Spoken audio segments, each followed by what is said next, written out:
નમસ્કાર, હું આસ્થા ગોસ્વામી ધ કેસરી ન્યૂઝ સાથે. ગુજરાતના પૂર્વ મુખ્યમંત્રી સ્વર્ગીય અમરસિંહભાઈ ચૌધરીના જન્મદિવસ નિમિત્તે ખેડબ્રહ્માનગરમાં વિવિધ કાર્યક્રમ યોજાયો. ખેડબ્રહ્મા વિધાનસભાના ધારાસભ્ય અને સ્વર્ગીય અમરસિંહભાઈ ચૌધરીના સુપુત્ર શ્રી તુષારભાઈ ચૌધરી દ્વારા તેમના પિતાના જન્મદિવસ નિમિત્તે ખેડબ્રહ્માનગર ખાતે વૃક્ષારોપણ અને બ્લડ ડોનેશન કેમ્પનું આયોજન કરવામાં આવ્યું હતું.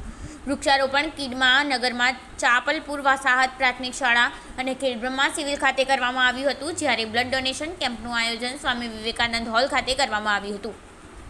આ કાર્યક્રમની શરૂઆત પ્રદેશમાંથી આવેલ વિધાનસભાના ઉપનેતા અને ધારાસભ્ય શ્રી શૈલેષ પરમાર, સાબરકાંઠા જિલ્લા કોંગ્રેસ પ્રમુખ અશોકભાઈ પટેલ, ગુજરાત પ્રદેશ કોંગ્રેસ સમિતિના મહામંત્રી રામભાઈ સોલંકી, પૂર્વ જિલ્લા પંચાયત સદસ્ય રાજેન્દ્રસિંહ કુપાવત અને પ્રદેશમાંથી કોંગ્રેસના મુખ્ય આગેવાનોની હાજરીમાં કરવામાં આવી હતી.